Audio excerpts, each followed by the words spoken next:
કે આપણા જે પગ છે ને એ ભીના કર્યા વગર તો નદીએ પાર નથી કરી શકતા, તો આંખ ભીની કર્યા વગર આ જિંદગી છે તે કેમની પાર થશે? માં ખુખાર મેળવીને તો ઘણા ખરા વિરોધીઓ છે ને, મારું માનવું એવું છે કે આ તો ખોટો રસ્તો છે, અમે કેટલી વાર કરી લીધું, નહીં થવાનું, આંગળી પકડીને તમને આમ લઈ જશે. તો આજના મારા વિડીયોમાં તમારા બધાનું સ્વાગત છે અને બધાને મારા તરફથી જય ખુખાર મેળી, જય મહાકાળી. તો એક ભાઈનો સવાલ હતો કે એકલા કઈ રીતે રહેવું. તો એકલા રહેવામાં પણ ઘણા બધા ઓપ્શન હોય છે. જેમ કે તમે હવે કહેશો કે ઓપ્શન એટલે શું? તો ઓપ્શન એ રીતના હોય છે કે અમુક વખત કુંવારો વ્યક્તિ એકલો હોય છે, તો ક્યારેક એક એવો વ્યક્તિ પણ એકલો હોય છે જે પોતાના જીવનમાં પોતાના સપના પૂરા કરવા માંગતો હોય, કે જેનું એક લક્ષ્ય હોય, અને એને બેટર એ લાગે છે કે જો આજે એકલું રહેવું એ કોઈ ગુનો નથી. એ વસ્તુ આપણને શીખવે છે કે આપણે જે દુઃખ તકલીફ છે એ આપણે પોતે જ હેન્ડલ કરી શકીએ છીએ. આપણે કોઈ આપણા પાર્ટનર પર કે મા બાપ પર ક્યારેય ડિપેન્ડ ન રહેવું, તેનાથી શીખવે છે આપણને કે એકલું રહેવું કોઈ મુશ્કેલ નથી. ક્યારેક એકલો માણસ રહેતો હોય ને તો તેને એમ પણ થાય છે કે બહુ ટફ છે, બહુ મુશ્કેલ છે, નહીં થાય, મારે પણ કોઈકની જરૂર પડશે. પણ જો તે પરિસ્થિતિમાં પણ તે માણસ ખુદને સાચવી લેતો હોય ને, એટલે કે જુઓ, પહેલાંના સમયમાં અમુક એવા મહાત્મા જ્ઞાની હતા જે એકલા જ રહેતા હતા અને અમુક એવી સિદ્ધિઓ પણ પ્રાપ્ત કરતા હતા. અને મારું માનવું એટલું છે કે જીવનમાં એકલું રહેવું અમુક વખત મેણા મારવું પણ થઈ જાય છે કે એકલા રહેશો હાલ તો પાછળ જતાં તમારું શું થશે, આમ તેમ ઘણા ખરા સવાલ ઉઠે છે. તો જે એકલું હોય છે ને એ હંમેશા ખુદની જ માટે એક ઢાલ બનેલું હોય છે, અને ભગવાન એને સપોર્ટ પણ કરતું હોય છે. અમુક વખત ઘણા ખરા આપણા ફેમિલી મેમ્બર આપણા જોડે હોવા છતાં અમુક રીઝન એવા થઈ જાય છે, અમુક દુઃખ એવા આવી જાય છે જ્યારે આપણા ફેમિલી મેમ્બર પણ કામ નથી આવતા, કે નથી પછી આપણો લાઈફ પાર્ટનર કામ આવતા, હે ને? તો એ સમયે કઈ રીતે ખુદને તમે સાચવી લો છો? તો બસ જ્યારે એકલા હો છો ને ત્યારે તમને એક હોપ એટલે કે આશા નથી હોતી કે મારે આ વ્યક્તિ પર નિર્ભર રહેવું, આ વ્યક્તિ છે તો મારું દુઃખ અડધું થઈ જશે. તો આ સૌથી મોટી વેમ છે, કેમ કે એકલા રહીએ ને તો ક્યારેક તૂટી પણ જઈએ છીએ, અને જો એકલા રહેતા શીખી ગયા ને તો જીવન પણ બહુ જ સરસ વીતે છે. અને આનો કહેવાનો તાત્પર્ય એવો નથી કે તમે લગ્ન ના કરો. અમુકને હોય છે કે ના, હું એકલો રહું, મારે જીવનમાં ઘણું ખરું કરવું છે. અને અમુક વખતે એવા પણ હોય છે કે જીવનમાં એમને એમ હોય છે કે હું એકલો જીવન વિતાવી લઈશ, મારે કોઈના સપોર્ટની જરૂર નથી હોતી. અને એકલું જીવન વિતાવવું પણ આસાન નથી હોતું. જેમ કે શ્રી કૃષ્ણ કહે છે કે આપણા જે પગ છે ને એ ભીના કર્યા વગર તો નદીએ પાર નથી કરી શકતા, તો આંખ ભીની કર્યા વગર આ જિંદગી છે તે કેમની પાર થશે? તો તમે એકલા રહો કે પછી કપલમાં, દુઃખ તો બંનેમાં આવવાના છે. અને એક બીજા ભાઈની કમેન્ટ હતી કે તમે આમ આડાઅવળું જોઈ અને શું કામ બોલી રહ્યા છો? તો ક્યારેક ને ક્યારેક આપણે કોઈથી પણ વાતચીત કરતા હો તો આપણે કોઈ એમ તેની સામે સ્ટ્રેટ જોઈને વાત નથી કરતા. આપણી આદત હોય છે કે વાત કરતાં અમુક વખત માણસ વિચારમાં પડે તો એ આમ કરી દે છે. પછી એક ધારું કોઈને આપણે આઈસ કોન્ટેક્ટ નથી કરતા, 2-5 સેકન્ડ માટે કરી અને થોડું કામ જોઈ લઈએ છીએ. તો હું એ ભાઈને મારા વિડીયોના મદદથી કહેવા માંગીશ કે મારી જોડે કોઈ સ્ક્રિપ્ટ નથી, અને જો સ્ક્રિપ્ટથી હું બોલતી હોઉં તો આ રીતે એક ધારું એક સળંગ હું ના બોલી શકું. સ્ક્રિપ્ટ મારી ચાલુ હોય ને તો હું આમ ઊભી રહી અને એને જે રીતે આપણે વાંચીને બોલીએ ને તે આખી લે અલગ હોય છે. અને એક ભાઈની એ પણ કમેન્ટ હતી કે વિરોધીઓ કેમ ઊભા થાય છે? અને માં ખુખાર મેળવીને તો ઘણા ખરા વિરોધીઓ છે ને, મારું માનવું એવું છે. તો તેમને એના ઉપર મૂંઝવણ હતી, સવાલ હતો કે વિરોધી કેમ ઊભા થાય છે? તો વિરોધી પણ એક જાતના નહીં હોતા, વિરોધી પણ 17 જાતના હોય છે. જો તમારી જોડે 100નું ટોળું છે ને તો એ 100માંથી 5 જ તમને એવા હશે કે તમારી આંગળી પકડી અને તમને એક સહી રસ્તા તરફ લઈ જશે.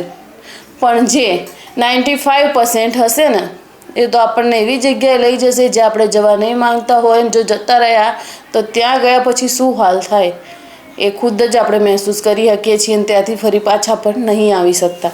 અને બીજી વસ્તુ, વિરોધીઓ ત્યાં જ હોય છે જ્યાં તમે કંઈક સારું કરી રહ્યા હોય ને કોઈથી ન દેખાતું હોય ને તો 70 તમને રસ્તામાં એવા મળશે કે આ તો ખોટો રસ્તો છે, અમે કેટલી વાર કરી લીધું, નહીં થવાનું, આંગળી પકડીને તમને આમ લઈ જશે.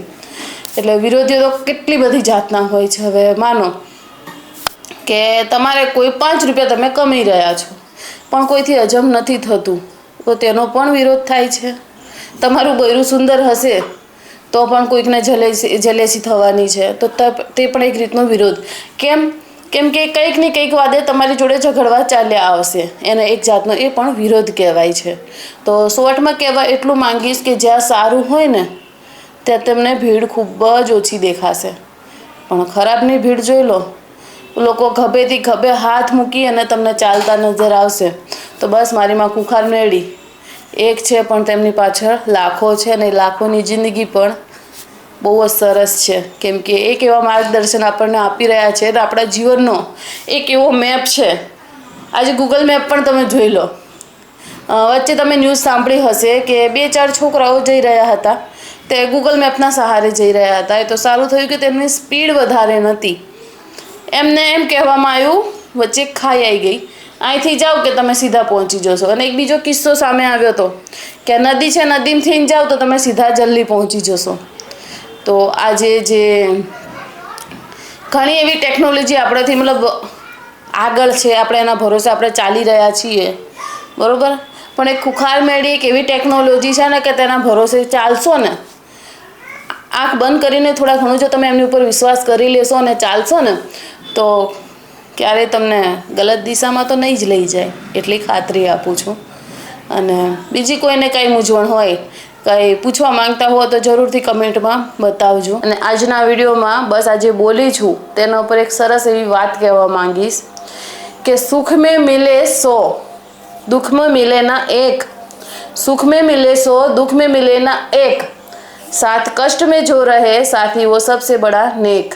તો બસ ક્યારેક દુઃખ પડે ને તો શ્રી કૃષ્ણના રૂપમાં ક્યારેક કોઈક એવો વ્યક્તિ પણ તમારો મિત્ર કહી દો કે કોઈ પણ કોઈક એવું તમને જરૂરથી મળી આવશે જે સાચો માર્ગદર્શન પણ બતાવશે. અને કેટલા એવા પણ આવશે જે ડીમોટિવેટ એટલે કે વધારે દુઃખી કઈ રીતે થવું તે પણ જરૂરથી બતાવશે. તો બસ શ્રી કૃષ્ણ હું એટલું જ કહેવા માંગીશ કે સુખમાં હોય કે ના હોય, દુઃખમાં 110% તેમની નજર તમારા ઉપર હશે. અને છેલ્લે એટલું પણ કહેવા માંગીશ કે ક્યારેક દુઃખ આવે ને તો હારી ન જવું, કેમ કે ત્યારે ભગવાનને પણ મજા નથી આવતી કે તમે દુઃખમાં દુઃખી થાવ છો. આજે આપણે ભણવા જઈએ છીએ તો આપણી સ્કૂલની કેટલી બધી એક્ઝામ આવે છે, ત્યારે આપણે હિંમત થોડી ઘણી હારીએ છીએ, પણ જ્યારે પેપર આવવાના હોય ને ત્યારે એક વખત એમ કહી દઈએ કે ના થઈ જશે. તો બસ જીવનને આગળ આપણે જીવવા માટે પરીક્ષાઓ આપીએ છીએ. તો આ તો બચપનથી લઈ અને ઘરડાપણ સુધીનું એમાં પણ એક પરીક્ષા આવે છે. જો એ પણ તમે રાજી ખુશીથી પાસ કરશો ને તો ક્યાંય નહીં અટવાઓ. અને ભગવાન માતાજી તો હંમેશા આપણી જોડે જ હોય છે, જે નેક દિલ એટલે કે જે બેઝુબાની મદદ કરે છે કે પછી બીજા કોઈની મદદ કરવામાં પણ એવો ભાવ રાખે છે કે ના મારી જોડે છે તો હું બીજાને પણ થોડું આપું. હવે બીજાને આપવું એટલે અડોશ પડોશમાં નહીં. ઘણી વખત શું થાય છે ખબર છે કે કોઈની મરણ તિથિ હોય છે કે પછી કોઈ પણ એ રીતની કોઈ તિથિઓ આવતી હોય કે પૂનમ આવતી હોય, કાંઈ પણ એવું હોય ને તો લોકો શું કરે છે કે આજુબાજુમાં કેમ લઈ બિસ્કિટ, બોર, ઘણી બધી વસ્તુઓ વેચતા હોય છે, હે ને. તો હું એમ કહેવા માંગીશ કે આપણા આજુબાજુના ઘરોમાં જે બાળકો છે તેમને સાચવનારા તેમના માતા પિતા છે, તેમના ઘરમાં તે સુરક્ષિત છે. પણ જો ખરું દાન કરવું હોય ને તો જે બેઝુબા કૂતરાઓ છે ને તેમને તમે દૂધમાં બિસ્કિટ આપી શકો છો. કાં તો પછી નાના નાના બાળકો આજ તમે જુઓ કે રોડ ઉપર નીકળતા હશો ને તો આજે આપણે આપણા બાળકને આમ થોડુંક કેટલું આમ રાખીએ જ નહીં કે યાર મારા બાળકને કે એ ના થઈ જાય, એનું પ્રોપર આપણે ધ્યાન રાખીએ છીએ. પણ જે રોડ ઉપર ફરી રહ્યા છે ને તેમનું ધ્યાન રાખનાર કોઈ નથી. ભગવાન તો છે જ ઓફકોર્સ, પણ એ સમયે જો તમે એક 5 રૂપિયાની વસ્તુ અપાઈ દો ને તો ખરેખર તેમના મોં પર જે મીઠી સ્મિત એટલે કે મુસ્કાન આવે ને એનાથી તમે જો જુઓ કે તમારી લાઈફમાં તમને અહીંયાથી કેટલી ખુશી થશે. તો ક્યારે પણ જો તમે એ રીતે દાન પૂર્ણ કરો ને તો આ વાતનું ખાસ ધ્યાન રાખજો કે એવા માણસોને આપજો જેની જોડે નથી એકચ્યુઅલમાં, એવાને દાન ન કરતા જેને દરરોજ ખાવાનું મળી રહે છે, કેમ કે તેને ભાન નહીં પડે. પણ જો જેને નથી મળતું ને અને 1 રૂપિયો પણ મળી જાય ને તેને લાખ બરોબર છે. તો બસ આજના વિડીયોમાં આટલું જ. મળીશું નેક્સ્ટ વિડીયોમાં. બધાને મારા તરફથી જય ખુખાર મેળી, જય મા કાળી, રાધે રાધે.